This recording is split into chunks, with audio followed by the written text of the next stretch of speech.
Hi everyone, welcome to my channel. It is tarot time with Cindy, my dear friends. It's a general and it's collective. Because it's general and it's collective, it may or may not resonate. If it does, I'm glad we're able to connect. If not, hopefully the next time. So I went to the Goddess deck and I just asked, tell me what this reading is about for the collective. And she came out big and bold and strong, and it's Isis. And she's going to tell you about your rebirth, and she's going to tell you how it's going to happen. That's literally like what I'm hearing with this. She's just got this power behind her, right? And this authority. I just feel like this strong, authoritative power. She's here to tell you how your rebirth is going to happen, okay? So get ready. We're going to start with the Shadows of the Middle Ages Oracle deck. And then I have the Starman Tarot. So that'll be interesting because a lot of times I get downloads with that deck. We shall see what happens. Isis, my dear, tell us how their rebirth is going to happen.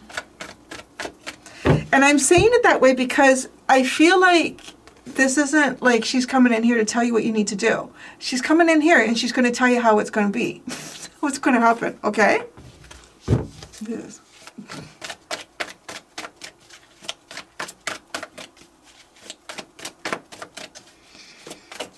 Tell them how their rebirth is going to happen, Isis.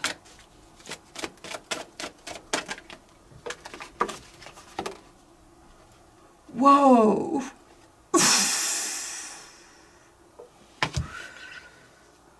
You're going to rise above the gates of hell. Wow. So you're going to come out of the gates of hell. You're going to come out of hell. And if you can come out of hell, you can take on anything after that. Oh my God. Okay. How beautiful. The star. You're going to find God. Okay? You're going to find God. You're going to connect with a deity or a spirit, God, Jesus, whatever you resonate with, whatever calls to your soul.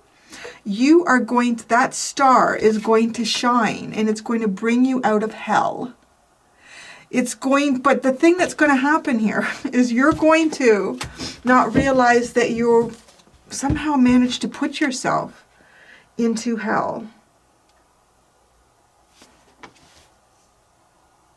It's like seeing the star on a day where everything is always the same as it's been. Every day is like today. This is it. This is how I found myself here. But it's almost like every day where you find yourself, maybe even where you are right now. Maybe some of you are already like, I'm coming out of here, Cindy, and I've found the star. I've found my calling. I have found myself. But this is really, it feels like to me with this energy, it's to how you got here. It was one compromise after another. And then after another. And it's almost like maybe the first compromise in yourself in some way was really easy. Some way that you kind of devalued yourself or belittled yourself through some type of agreement. So like maybe you were going to get a gain in this area of your life. So like, I'm going to take that. There's a little part of me here that doesn't feel great about that. That's okay. That's okay. You know what? Life is compromise and life is balance. It's almost like justifying things. But then once you do the first one, once you do the first time that you kind of compromise yourself a little bit here, the next one's easier. It's just easier. And before you know it, you dug. And then you're living in hell. You're living in hell. Here you are. Some of you, I'm hearing this, some of you.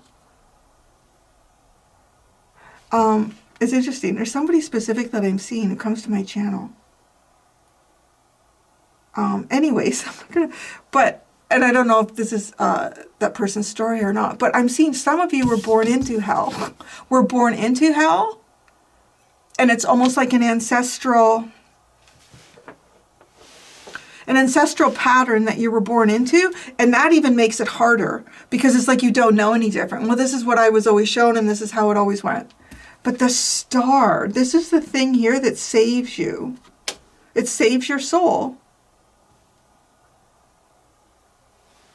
I love that, Isis. It's very powerful. Thank you.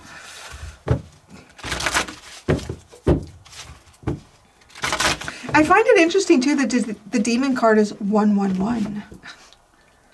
It's that spirituality that comes through to you. You find your soul. You find where you were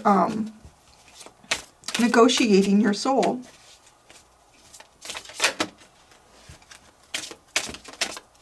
Boy. You have the Prince of Swords, the Nine of Swords. Oh my God. And then the Lovers, right? If I just want to, it's like literally looking at things and realizing what you've created and seeing your divine path, seeing the divine choice, seeing what you've, but there's this recognition first, right? This recognition of, ooh, how am I hurting myself here? And look at this, it's compromising your soul a little bit at a time, over and over and over again. And he's the one that ends up all wounded. He's the one that ends up with the wounds, letting others pick away at you, letting yourself be picked away at. Not having healthy boundaries. Wow, it's interesting. Elvis is there. Elvis.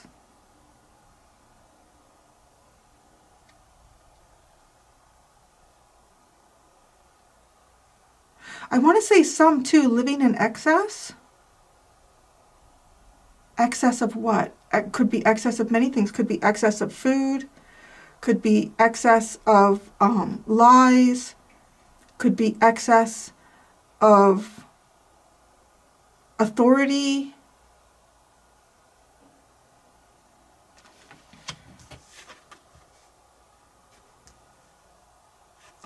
But there's the Nine of Swords. I mean, finding yourself trapped. But it's mentally trapped, because that's, ooh, when the devil gets in your head, he's in the best place he's ever wanted to be. Because nobody else can see him there. And it's just you and him intimately, right?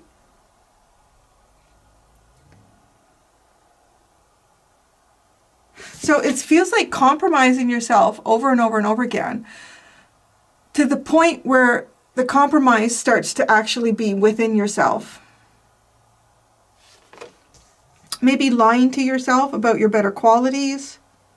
Maybe lying to yourself about how you found, yourself wherever you end up being in this story.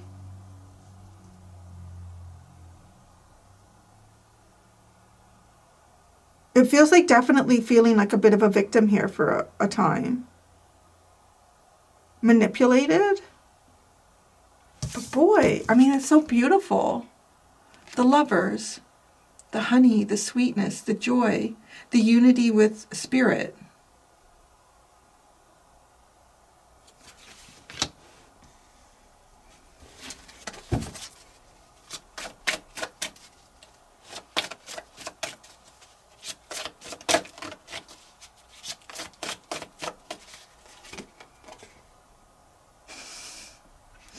Judgment comes out next.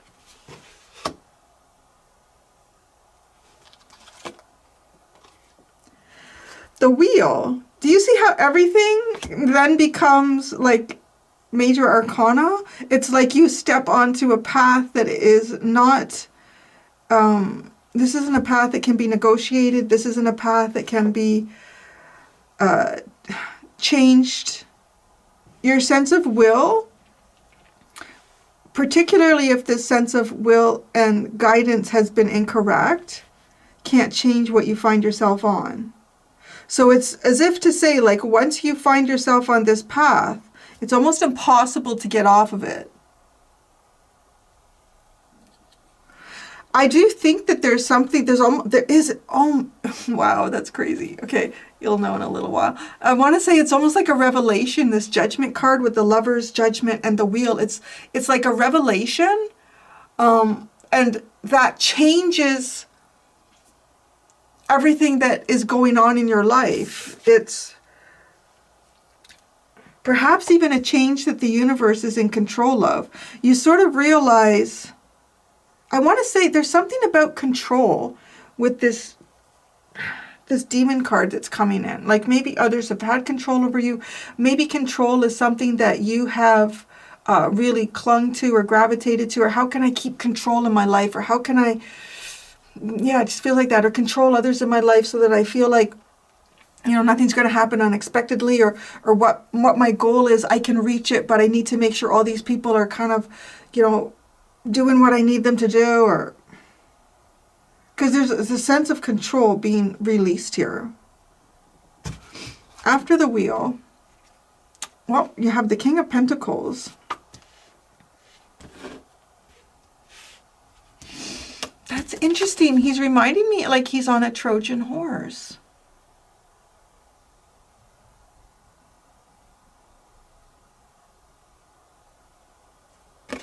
Like a Trojan horse. You may have some type of revelation here as well that, I don't know, some people may have been using you. They may have been, you know, disguised as friends. They may have been more interested in any wealth or status that you've had. Any resources. Now, even if you don't find yourself heavily resource-based in a very resource-hungry world, I would say that this is perhaps even just the resource of your creativity, the resource of your friendliness and your openness, the resource of, I don't know, it's hearing like your smile. It's interesting. Tell me more about this King of Pentacles.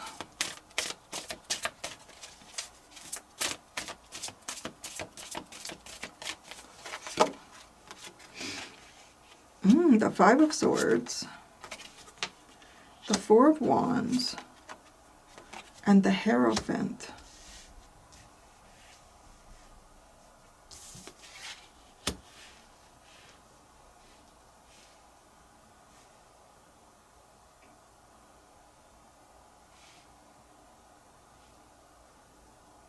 Why is the Five of Swords here?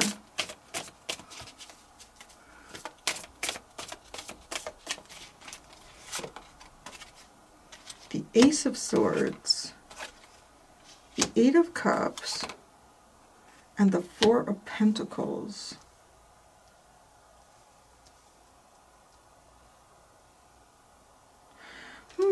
I kind of, okay, so here's the thing. I sort of feel like for some of you, you're going to be changing your circumstances, right? Your circumstances are going to be changing in this rebirth that you're having, the rebirth that you've had, the rebirth that you're going to have, in whatever context that sits for you. I feel like we all have multiple rebirths throughout life, so keep an open mind if you've already been through one or two. There's probably more down the road for you. This looks like to me that there are even energies from your past that are determined to get back into your space in some way. These may be, and I feel like because your energy is good, it pulls others in. There's something about this two-faced energy, like the Trojan horse that he's sitting on, and then these two faces. There could be something specific related to Gemini, because I'm getting like the two sides of someone, and the Lovers Gemini energy there as well.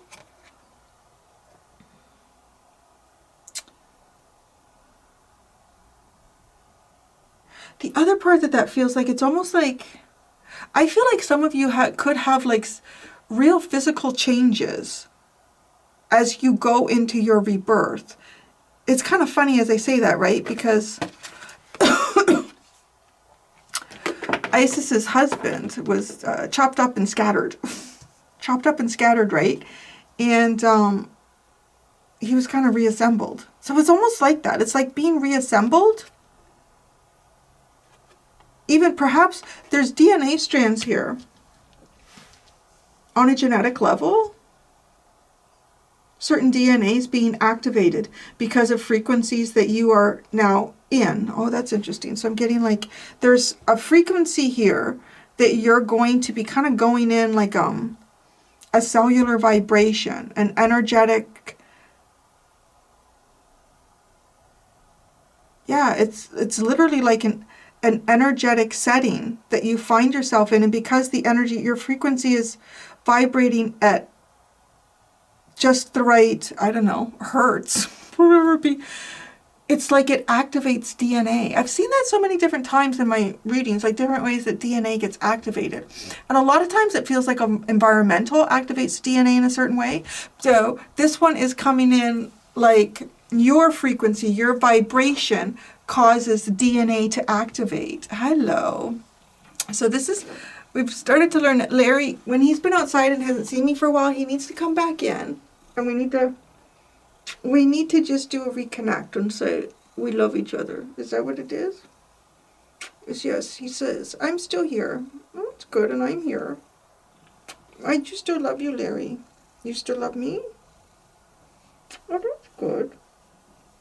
So, yeah, he doesn't necessarily want to own the table. He just wants to reaffirm our bond. It's a very cat thing, right? You think about like lions or pride type felines. When they come back from the hunt or the territory exploration, they got to come back and cuddle. Do a cuddle. Everyone's still good? Okay, here we go. Now off he goes. Off he goes. All right. So, I'm just seeing this. Isis and the demon. Some of you too. You could, okay, here's the thing.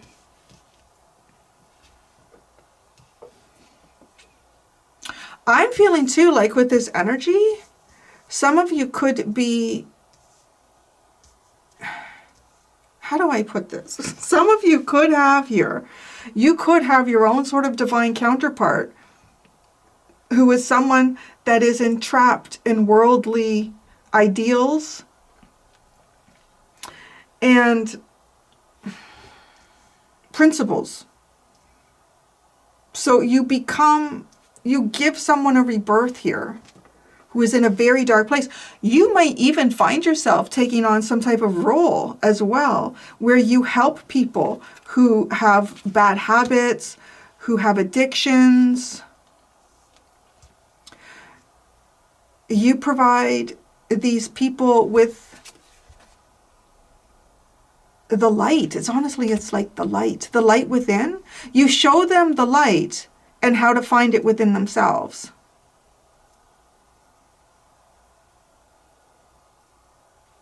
So I feel like for some of you, this is even perhaps helping others in rebirth. That's interesting. So I'm hearing we all have at least 2 major periods of birth.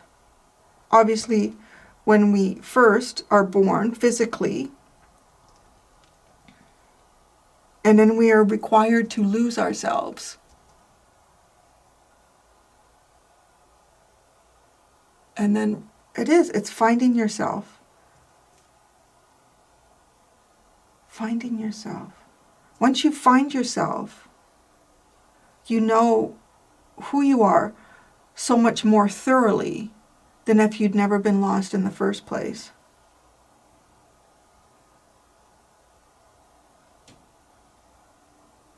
It's kind of like, I'm seeing somebody, in your house, in your home, in your condo, in your trailer, your car, wherever you call home. And I'm kind of seeing, like, the place really, really well, right? You know the place really, really well.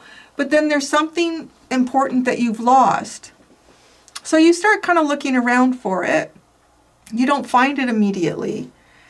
And then it becomes almost like something that takes over you in every waking hour. It's like trying to find this. Where did it go? And before you know it, you've explored areas that you've never, like you thought you knew. It's the same if you've ever painted or washed something thoroughly. Like, you don't really know your vehicle until you've washed it yourself. Like, you know it intimately when you've explored every detail.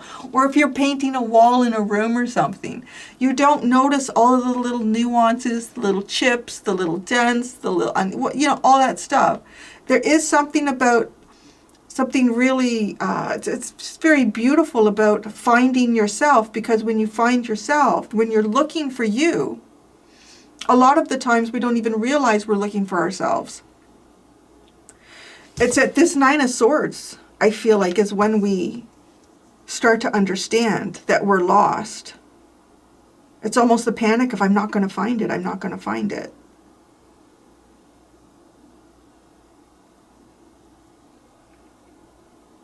It's giving me this impression like going into one's own closets and pulling out the skeletons or seeing them there. And it's like, that's not what I wanted to find. That's not what I'm looking for. But it is. That's all of it. It's going through everything and seeing it all, acknowledging it, alchemizing it, rising above it.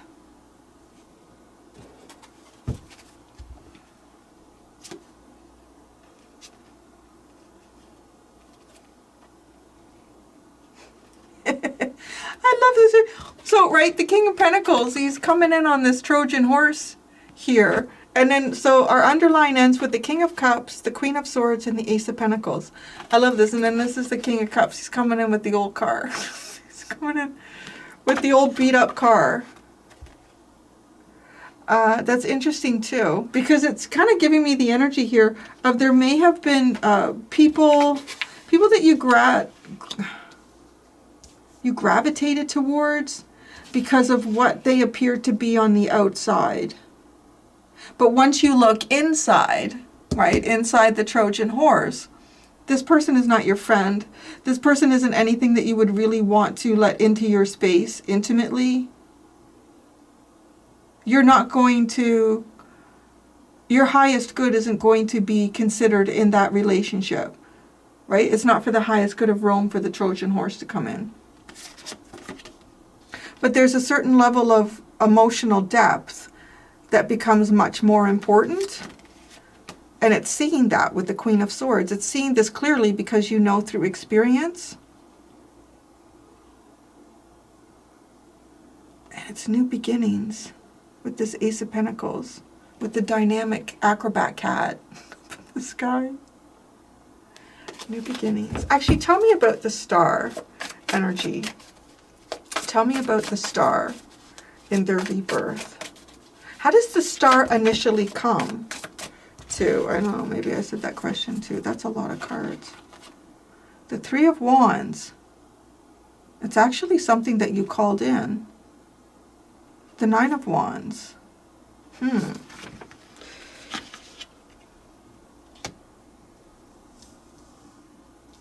gotta say, I feel like for you, this rebirth, the star is actually, it's almost like something that you wished for. Something that you wished for, but it doesn't come in the way that you idealized it in your mind, or that you will idealize it in your mind. It comes in differently, and you may even it's giving me this energy, be careful what you wish for. And it's not that it's a problem. Long term, it's not. But short term, it almost feels like something that you guard yourself from.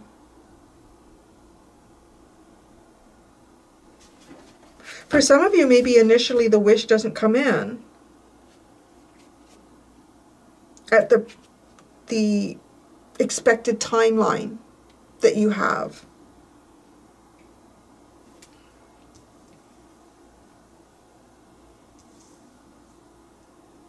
Even too, because you did, right? You had, no? Where did I think you had the, oh no, you had the Eight of Cups.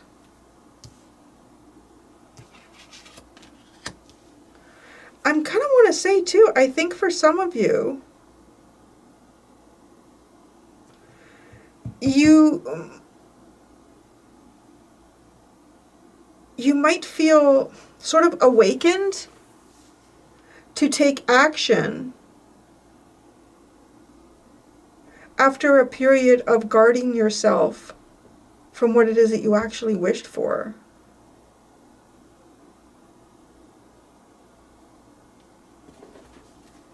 It doesn't all come in your own timing. Whoa.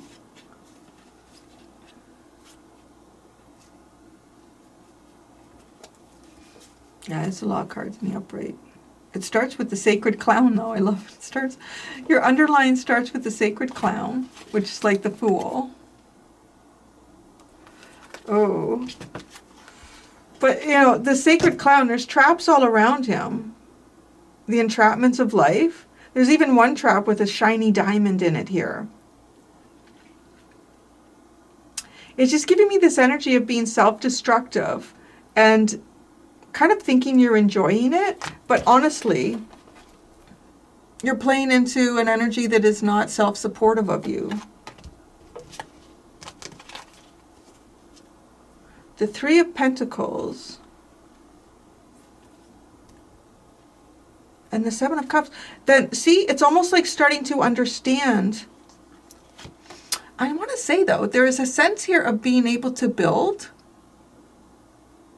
amongst others, and find yourself even at the top.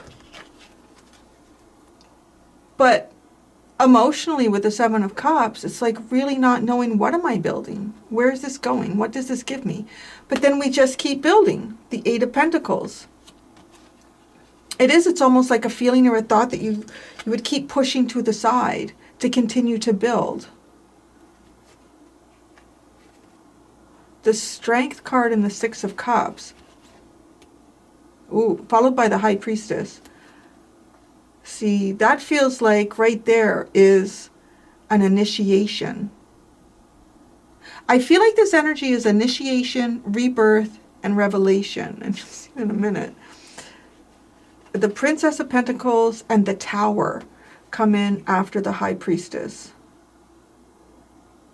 This is almost like realizing I have so much to learn as I step forward after building so much upon a false foundation.